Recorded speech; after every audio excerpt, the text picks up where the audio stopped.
maxaa kugu dhici kara haddii game live challenge uusan ahayn wax lagu guuleysanayo koob balse uu yahay inaad naftaada badbaadiso halka guushu ay la mid tahay inaad noolaatid guuldarradu waxay la mid tahay inaad geeriyotid geemiska qaar ka mid ah ciyaarahooda looma ciyaaro madadaalo ee waxaa loo ciyaaraa si aad u noolaato tartan qarsoon oo lagu magacaabo maydhan oo ah goob aan cidna si fudud ugu soo noqon waxaa jira hal wiil oo lagu magacaabo sidhu oo ka yimid xaafadaha Mumbai laakiin markuu gudaha u galo wuxuu ogaaday in halistu tartanka aysan keliya ahayn ciyaaro game ay ku qarsoon tahay si hub iyo khiyaano tani waa sheekada filinkeena hal tartan hal qof guuleysta ah iyo qaanunka tartanka oo ah qofkii guuleysta ayaa noolaanayo wuxuu galay tartan aan caadi ahayn si uu u ogaado runta ka dambeysa dhimashada walaalkiisa kusoo dhawaada YouTube channelkan haddaa ku cusub tahay fadlan subscribe like noo taawo filinkeena wuxuu ku bilaabmaa magaalada Bamba halkaas uu Sidhu ku nool yahay asagoo soo bandhigaya xirfadiisa Sidhu waa aktarka filinkeena wuxuu aad u jeclaa ciyaaraha nafuurista geemiska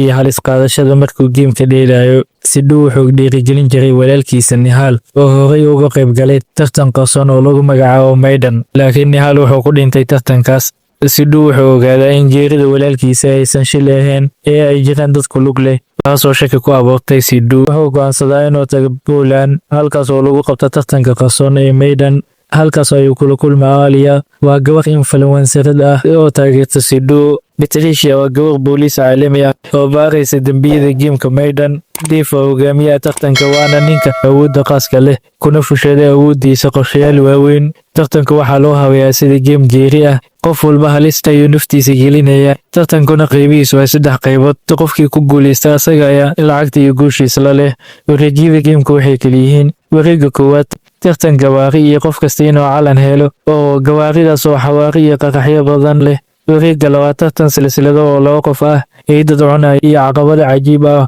oo xamaasadeynaya video geemka live-ka ah wareegga saddexaad final tartanka ugu weyn oo ah baaskiil buuqaha dhexdeeda iyo magaalka baaskiilka in lagu dagaalamo in qof kasta oo helo calanka si uu u badbaado tartanka socday Sidhu wuxuu ogaanay in deefaanu kaliya qaban tartan ciyaaraha balse uu ku lug leeyahay ganacsiyo hub iyo petroleumka isagoo isku dayayo inuu abuuro awood cusub isagoo iibinayo hub qarsoodi ah waxaa cadaatay in Nihal la dilay maxaa yeelay wuxuu ogaaday sirtaan hubka Dave wuxuu ogaanay in Sidhu wax kasta ogaaday si uu Sidhu tartanka dhexdiisa ugu dilo maadaama uu tartanka taageero badan oo ku yeeshay wuxuu dilaa dhammaan tartamayaasha kale si ay tartanka labadooda iskugu soo haraan finaal ahaan tartanka ugu dambeyn wuxuu isku bedelaa dagaal foolka fool ah oo u dhexeeya Sidhu iyo Dave oo iyagoo ku tartamaya baaskiil iyo hal calan Sidhu wuxuu adeegsanayaa xirfadiisa baaskiilka wuxuuna gaaraa meesha guusha asagoo guuleysan raba ayuu wuxuu go'aansaday inuu walaalkiis u argudo waxayna isla galayaan dagaal gacana ilaa ugu dambeyn Sidhu oo ka adkaaday